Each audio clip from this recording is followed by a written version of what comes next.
بسم اللہ الرحمن الرحیم۔ نبی پاک صلی اللہ علیہ وسلم اور ایک اونٹ کا واقعہ۔ حضرت تمیم داری رضی اللہ عنہ فرماتے ہیں کہ ہم ایک بار حضور صلی اللہ علیہ وسلم کے بارگاہ اقدس میں حاضر تھے۔ ایک اونٹ بھاگتا ہوا آیا اور صلی اللہ علیہ وسلم کے سر انور کے پاس آ کر کھڑا ہو گیا، جیسے کان میں کوئی بات کہہ رہا ہو۔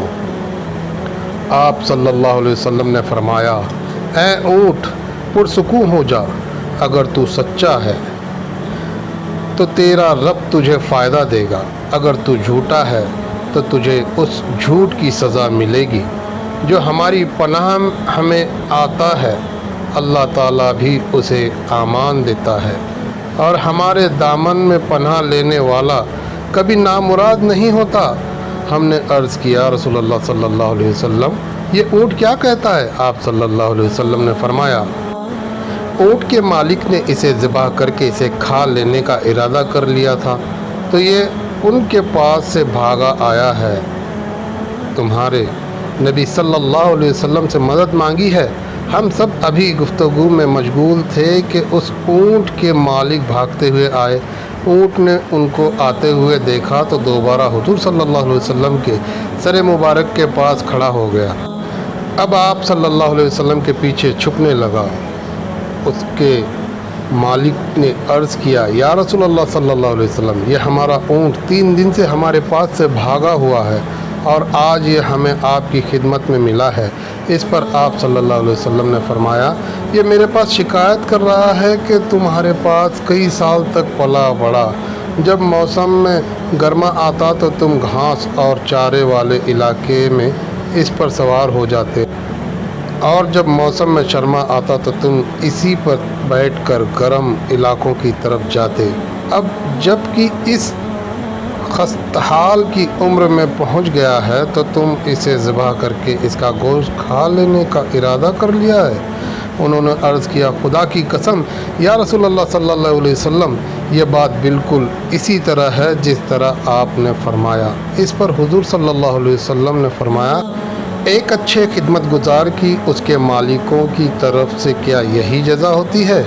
تو یہ عرض گزار ہوئے کہ یا رسول اللہ صلی اللہ علیہ وسلم، اب ہم نہ اسے بیچیں اور نہ ہی اسے ذبح کریں گے۔ اس کے بعد آپ صلی اللہ علیہ وسلم نے اس اونٹ کو کچھ درہم میں خرید لیا اور فرمایا کہ اے اونٹ، جا تو اللہ تعالیٰ کی رضا کی خاطر تو آزاد ہے۔ اس اونٹ نے حضور صلی اللہ علیہ وسلم کے سر مبارک کے پاس اپنا منہ لے جا کر کوئی آواز دی تو آپ صلی اللہ علیہ وسلم نے فرمایا، آمین۔ اس نے پھر دعا کی، آپ صلی اللہ علیہ وسلم نے پھر فرمایا، آمین۔ اس نے پھر دعا کی، آپ صلی اللہ علیہ وسلم نے پھر فرمایا، آمین۔ اس نے جب چوتھی مرتبہ دعا کی تو آپ صلی اللہ علیہ وسلم آپ دیدہ ہو گئے، آنکھوں سے آنسو بہنے لگے۔ ہم نے عرض کیا، رسول اللہ صلی اللہ علیہ وسلم، یہ اونٹ کیا کہہ رہا ہے؟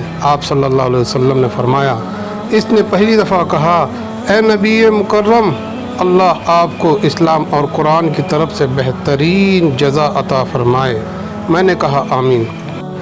پھر اس نے کہا، اللہ تعالیٰ قیامت کے دن آپ کی امت سے اسی طرح خوف کو دور فرمائے جس طرح آپ نے مجھ پر دور فرمایا ہے۔ میں نے کہا، آمین۔ پھر اس نے دعا کی، اے اللہ تعالیٰ، دشمنوں سے آپ کی امت کے خون کو اسی طرح محفوظ رکھے جس طرح میرا خون محفوظ فرمایا ہے۔ اس نے پھر کہا کہ اللہ تعالیٰ آپ کی امت کے درمیان جنگ جدا نہ ہونے دے۔ یہ سن کر رونا آ گیا، کیونکہ یہی دعائیں میں نے بھی اللہ تعالیٰ سے مانگی تھی۔ پہلی 3 تو قبول فرما لی، لیکن آخری دعا سے منع فرما دیا۔ جب جبرائیل علیہ السلام نے اللہ تعالیٰ کی طرف سے مجھے خبر دی کہ میری یہ امت آپس میں جنگ کر کے فنا ہوگی، جو کچھ ہونے والا ہے قلم اسے لکھ چکا ہے۔ محترم حضرات، نبی کریم صلی اللہ علیہ وسلم کی حدیث مبارک میں جو لکھا ہے آج وہ بالکل سچ نظر آ رہا ہے۔ آج کے دور پر نظر دوڑائے تو ہم دیکھتے ہیں کہ مسلمان کس طرح ایک دوسرے کے خون کے پیاسے ہیں، ایک دوسرے کو کس طرح قتل کرنے کو تیار ہیں۔ فرقہ واریت کے نام پر ایک دوسرے کے جان کے دشمن بنے ہوئے ہیں۔ جتنا نقصان مسلمان کا کیا ہے اتنا شاید کافروں نے مسلمان کا نہیں کیا۔ ہمیں چاہیے کہ ہم اللہ تعالیٰ کی رسی کو مضبوطی سے تھام لیں، فرقہ واریت کو ختم کریں، ایک امت بن جائیں اور آپس کی نفرتوں کو ختم کر دیں۔ مسلمان کا بھائی ہے، آپس میں پیار اور محبت سے رہے۔ اللہ تعالی ہم سب کو سمجھنے اور نیک بننے کی توفیق عطا فرمائے۔ آمین ثم آمین۔